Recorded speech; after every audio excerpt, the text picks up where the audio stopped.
Welcome to the Living Yoga Podcast. My name is Darren Main, and in this podcast, I talk to inspiring people about yoga, mindfulness, and making the world and your life a better place.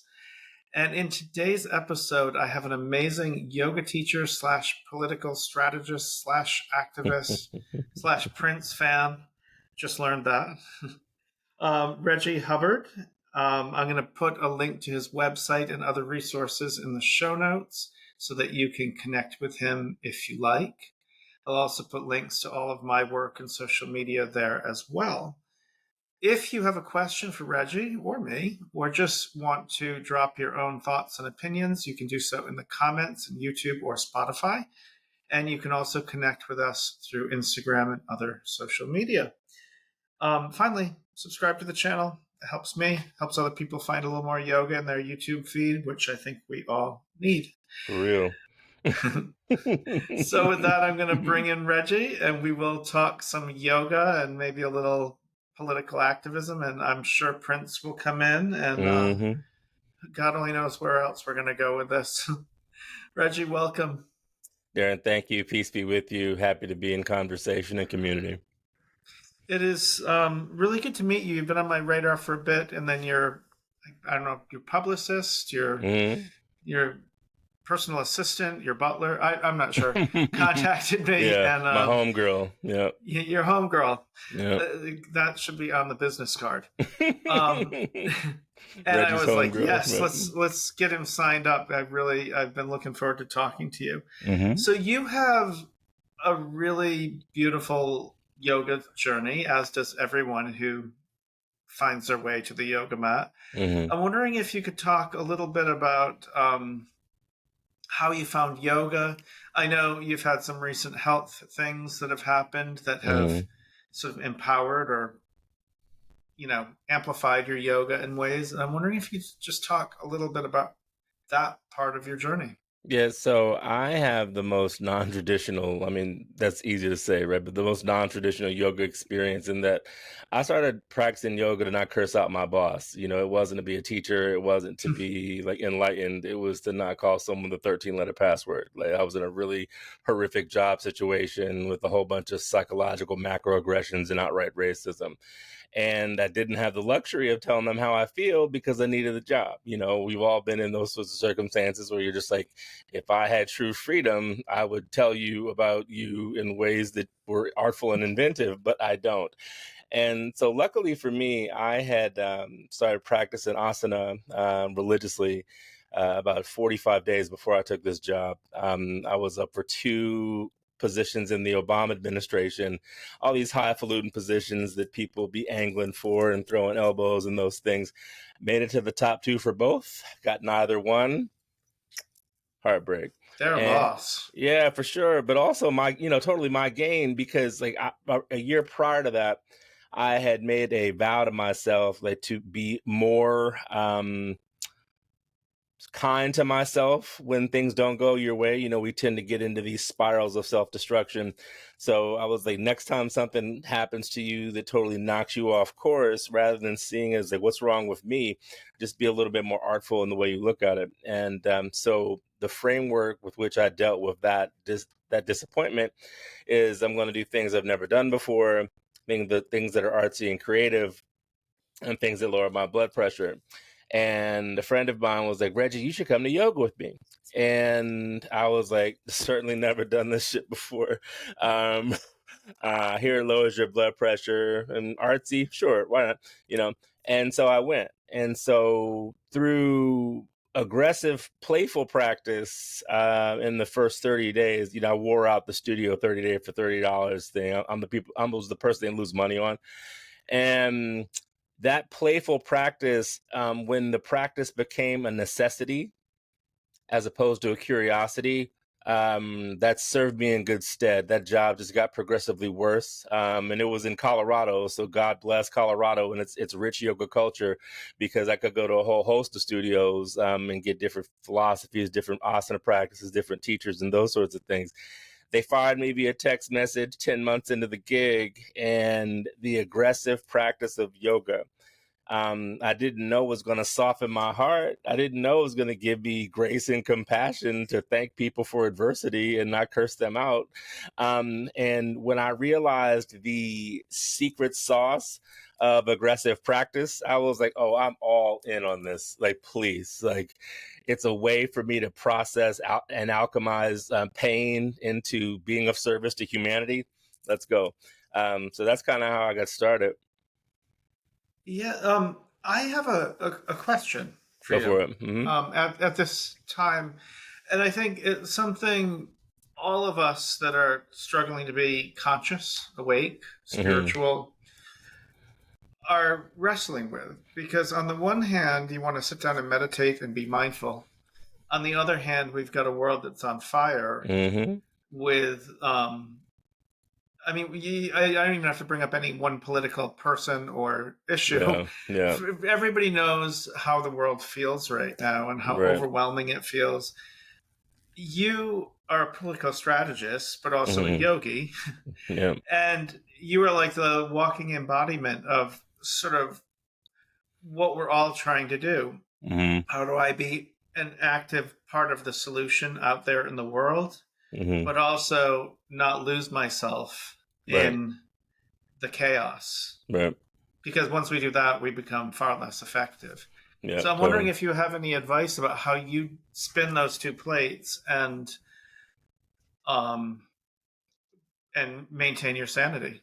Yeah, so the blessing for me is that I don't view it as two dissimilar things. I view it as one thing. So me being of service to myself is not for myself, it's to be of service to other people. So my practice is called active peace because if I'm peaceful and the world isn't peaceful, I can be a disruptive change agent for good by my peaceful presence in a world gone chaotic. And so the way that I learned how to fuse these things, I took my yoga teacher trainings while working for Move On in 2017. So while in the midst of political struggle against the, Wow, yeah. you're old like me. If you were like working for Move On, like Mm-hmm. Old in the school. well, actually in the begin. When did Move On started? When Clinton was impeached, Impeachment. right? Yeah, impeachment. Yeah. I So don't even remember what year that was. Those were the good old days. yeah, it's like 96 or so. Yeah. Yeah, I remember being in college then. So worked for Move On in 2017 while also doing 700 hours of yoga teacher training. So like while I was in this political moment, like fiercely in it, I made a vow. I was like, listen, I can't be this politically involved and not spiritually tethered. So I was like, let me be so rooted in ancient wisdom that it guides my steps in this swirl of craziness that the current that political circumstance was going on. So by being so deep in my practice, like I was peaceful that I could step into uncomfortable conversations with peace and grace because I was so practiced. And I didn't see it as this or that. I was like, this is how I should move through the world. Like, this is what these practices compel me to do. And if I am adequately resourced and coming from a loving heart and clear head, then I will be making wise action. And that wise action begins with me taking good care of myself. I think many yoga folks get caught up in I feel good on the inside, but the world's a mess. As within, so without. So, like taking your peace into a stressful situation shouldn't make you more stressed. If you're in, Iyengar talks about this. A lot of the sages talk about this, like being so tethered to your source that the situation bends to you, Yeah. as opposed to Well, getting caught up in the situation. I also think on a personal level, we do this. Like, I'll start my yoga practice when I have more time, when I'm Mm-hmm. less stressed, Totally. when I get all this work done, when I make my first million, after the kids are in college. There's always a something down the road. It's a And I think qualifier. on the macro level, it's like, I don't have time to do yoga. There's racism in the world. There's sexism in Mm-hmm. the world. There's homophobia. There's global climate change. We're never going to solve all those problems, at least Mm-hmm. not today. Right. Um, but it can be tempting to get caught up in that. Like, who has time to sit around and meditate? Yeah, I mean, right? to some extent, philosophically, the external world is a reflection of our internal world. And so many of us, our internal worlds are all over the place. So we beget an environment that's all over the place. And so what I learned quickly, and it was partially through the origin story of my yoga practice that I shared with you, is that my job sucked. And like I had to figure something out, and so I learned quite early that if I was peaceful with them, that whatever they said to me, whatever they did to me, would basically like smash up against the rocks of my fortress of solitude. And when I learned that, I was like, oh, so if you make the time, then everything else follows from that. Right. So rather than get to your practice, making your practice foundational, like starting and ending your day with meditation, like after a Zoom call or whatever, like resetting the body, as opposed to, oh, I'll get to it later. I'll get to it later. Because as I can tell you from my recent stroke experience, you may not have enough. Later may be sooner than you think. Maybe you could talk about that because I think nothing focuses the mind. For me, it was HIV in the scary days of HIV. Mm-hmm. But I think nothing focuses the mind like our mortality, like that recognition, like there's sand in this hourglass, and I don't know exactly how many grains are left, but it's draining out fast, fast. Mm-hmm. Um, and what am I going to do with the time I have? Totally. And I'm wondering if you could speak to that because I think it's probably the most yogic of yogic ideas is sitting with the impermanence of life. Right. And the one thing that is promised is that this ends. Right. And it's the one truth that we all run away from. And when you can't run away from it anymore. So I had this stroke April 1st, 2024. It took out motor function in my left leg. I'm laying in a hospital bed in South Carolina. So black dude having a stroke in South Carolina. Oh my God. And but I can't move because my left leg is incapacitated. My left foot is off the grid. So I had to sit and be present with what is happening in this moment. I couldn't escape nothing.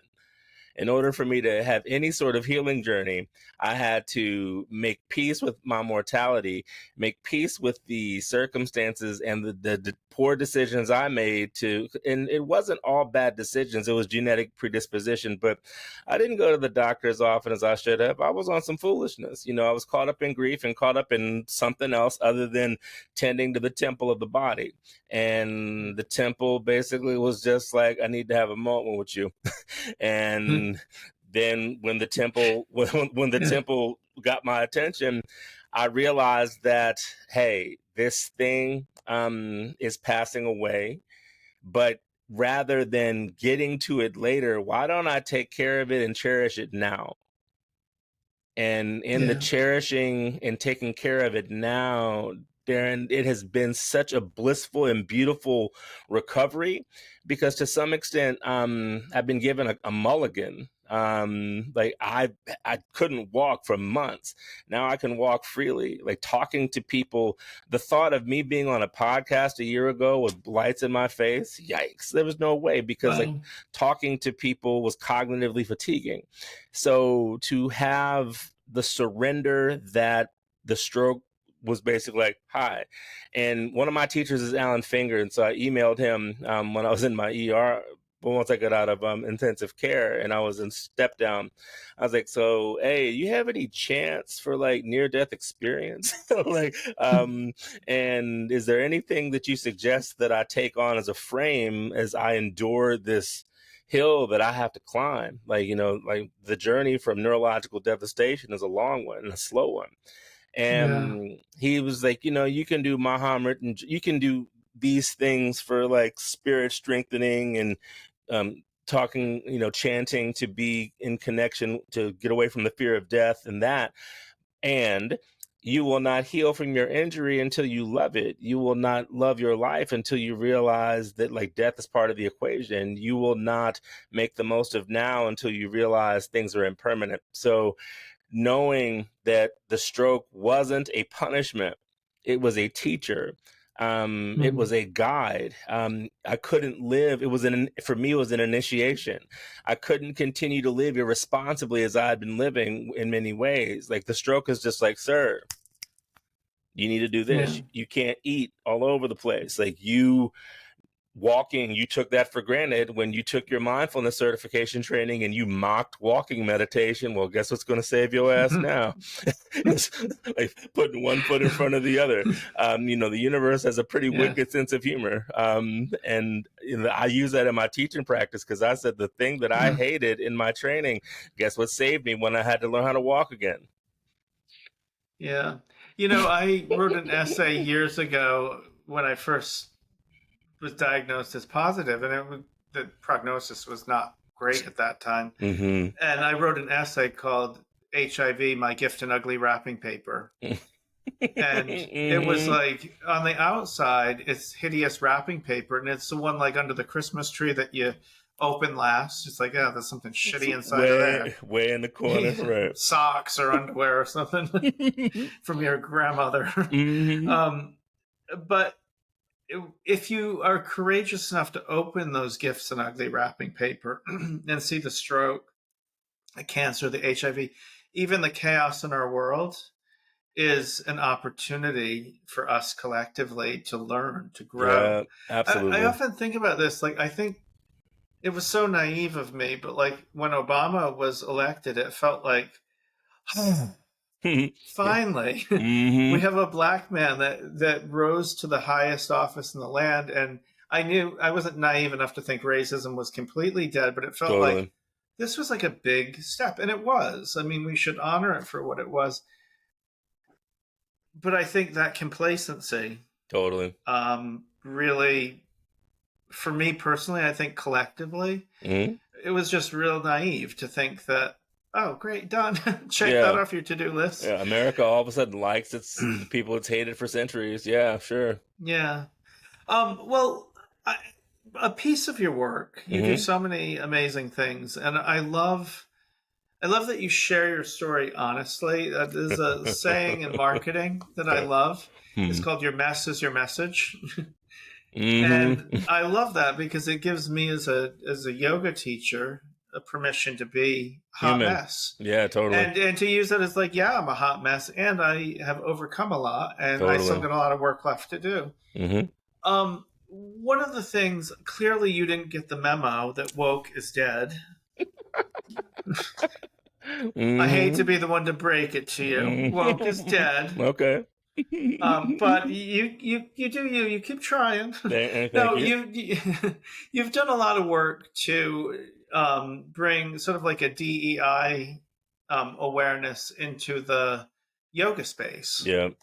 And I think as yogis, we like to think of ourselves as being woke. We don't really need that DEI stuff. That's for big companies and stuff. But honestly, I've been teaching yoga for 35 years, and it was almost entirely white people of privilege that took yoga for the lion's share of that time. It wasn't exclusively, but it was almost entirely. Right. And that is thankfully changing, but I think that we needed to find ways to create a space that felt more welcoming to different kinds of people. Yeah. And we're doing it little by little, inch by inch, but I think we still need a little help.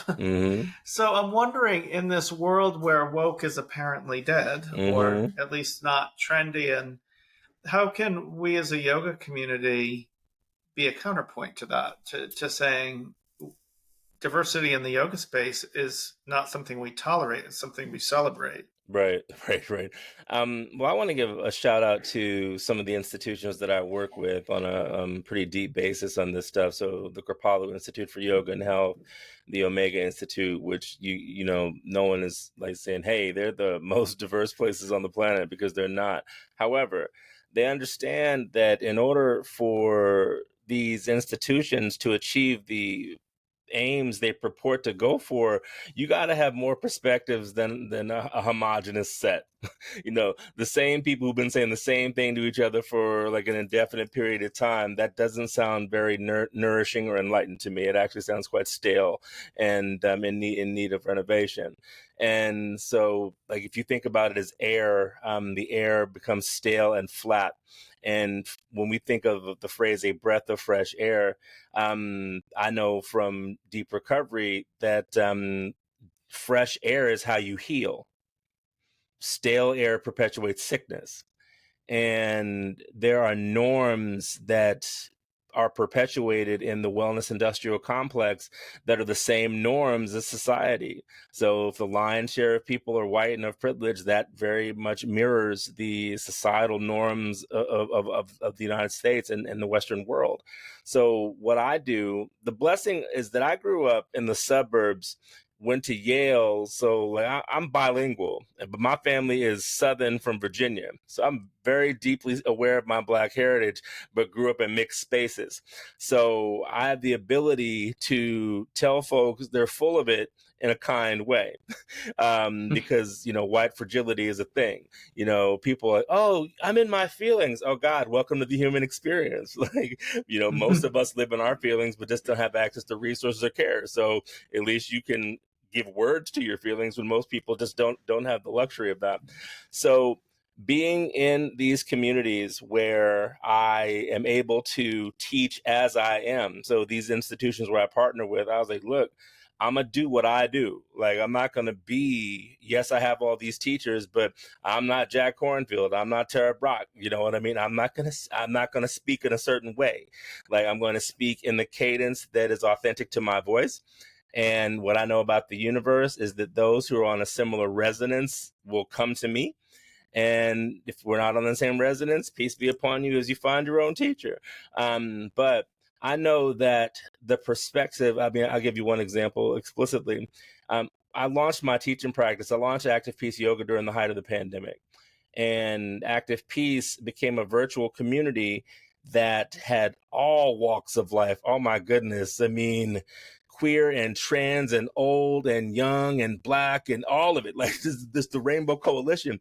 And we as a virtual community got together regularly and we learned so much from each other.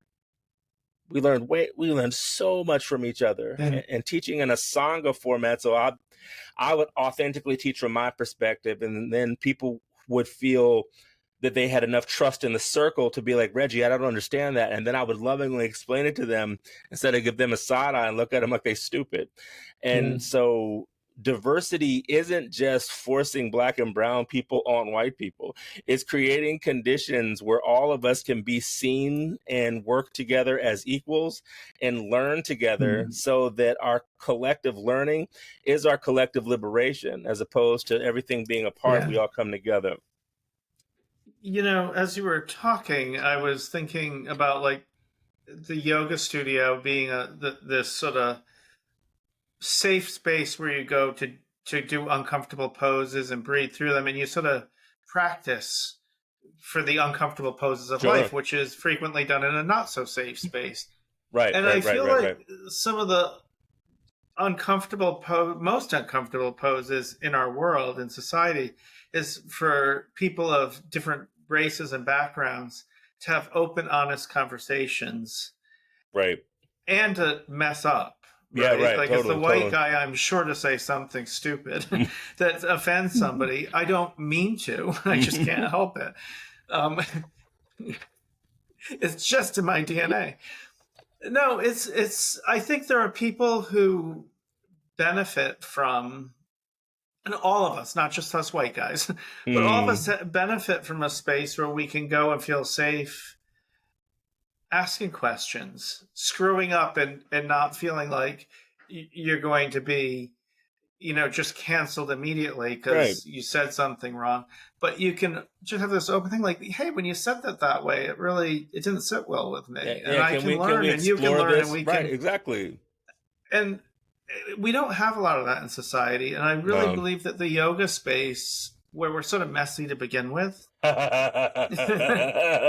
Messy but mindful Nice, yes. is a good template for that, you know?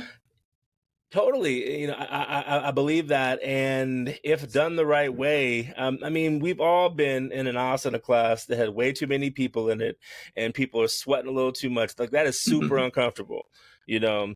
And if you can be comfortable in that space, you should be equally as comfortable as being like, hey, I don't really understand where you're coming from here. Can we talk about that a little bit? And then like leaning into that uncomfortable space from an open heart yields nothing but good things, as opposed to being like, you're so stupid. How did you not know that? Well, no one ever, we all come at life from our individual perspective. And the beautiful thing about yogic and meditative and contemplative spaces is that if we honestly bring our different opinions to this circle and they're each respected as their own, then we all grow and learn from that.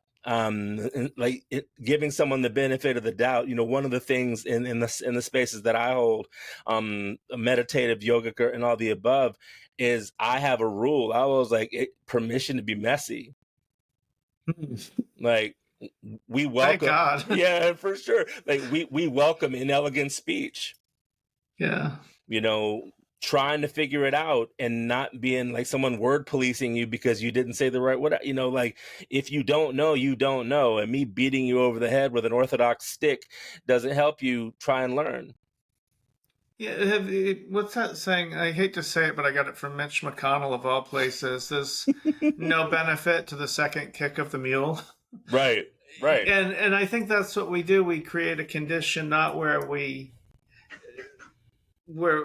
like education frequently takes repetition. Yeah. If you want to learn anatomy, it takes a freaking hell of a lot of repetition to learn every muscle and the bone in the body. And I think these social constructs that we're steeped in, right? Yeah. We can't escape it. It takes time and it takes grace. It takes a willingness on my part and your part for our individual stuff. But I think grace collectively to just be with each other and love each other. And it's sort of like the family members that just say really ignorant, stupid stuff. And you love them anyway because they're family. And I'm hoping my family's not watching this because they're all thinking, I wonder if he's talking about me. Right. Well, my family would know if I was talking about them because I would say the same thing to them. But it's totally that, like, giving grace to allow people to be human. In these it's so hard to be a caring human right now. It is a challenge to be a caring human. And it's antithetical to think that in times where you feel as though your heart is under attack, like you want to like lean in, but like the spiritual response is to open and stay and remain open. Because fierce unleashed love looks hate in the face and is like, that's all you got? Okay. Yeah. Right. Hate. Have you heard this analogy? And I don't think it's true, but I like it, so I repeat it anyway. About if you take red ants and black ants and you put them in a jar and they just sit them there, they just don't bother each other. But if you shake up the jar, that the black ants and the red ants will go to war and kill each other. And it's what people like Donald Trump do is they shake the jar. Right. And so once that jar is agitated, the differences between me and you in terms of our skin color, in terms of our cultural differences, in terms of our language differences and all of that, all of a sudden you become my enemy and I have to fight you. You're the enemy, not the person shaking the jar. And I feel like yoga is the antidote to that. It is the unshaking of the jar. Totally. It is the letting the snow globe settle. Absolutely. One of the things I was thinking about, because I live in the occupied territory of Washington, D.C., I was thinking about like how stupid racism is. Because if I had a Crayola crown box of 64 and I take something out of the box and I use it, it doesn't make it any less of a crown because it's a different color. It's still a crown. It's in the box. So like we're in this box of human experience. You're still a human. Right. Just because you're a different color human or just because you come from all these different, you're still a human. So we have that in common. And like what we have in common is way more than what we don't have in common. However, to your point, there are those, and to the point of yoga being like the salve against the agitation of the mind.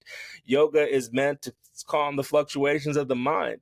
And when the mind is clear and the heart is settled, you can look at agitation and either through your practice or through your own energy be like, be still. And now that this is still, let's come together.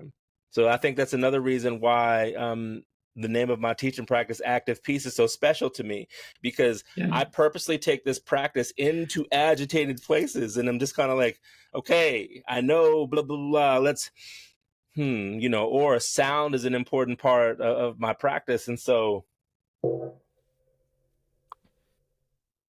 that shakes everything up. I was wondering, you've had that mallet in your hand. I'm like, I'm wondering when it's going to get, or I thought it was in case I got a little too, oh, no, funny. Right. too out of control. Like, but sound, and the beautiful thing about sound is it is an active disruption.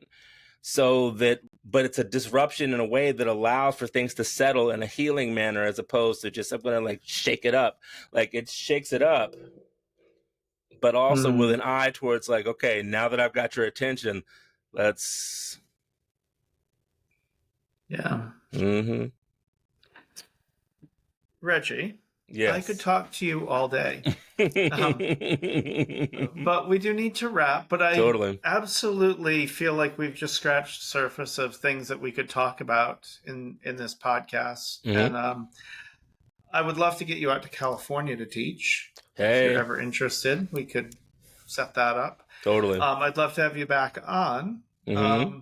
And for people who are inspired by what they heard from you today, I will, of course, put links to everything in the show notes so that people can click through and get in touch with you and follow you and whatnot. But I'm wondering what are the different ways people could work with you, get in touch with you, connect with you? Yep. So activepeaceyoga.com is the easiest way to find me. And I promise you, if you look up Reggie Hubbard, yoga and meditation, there is one right, on the whole planet. So activepeaceyoga.com, or if you just Google Reggie Hubbard, yoga, meditation, like I'll show up.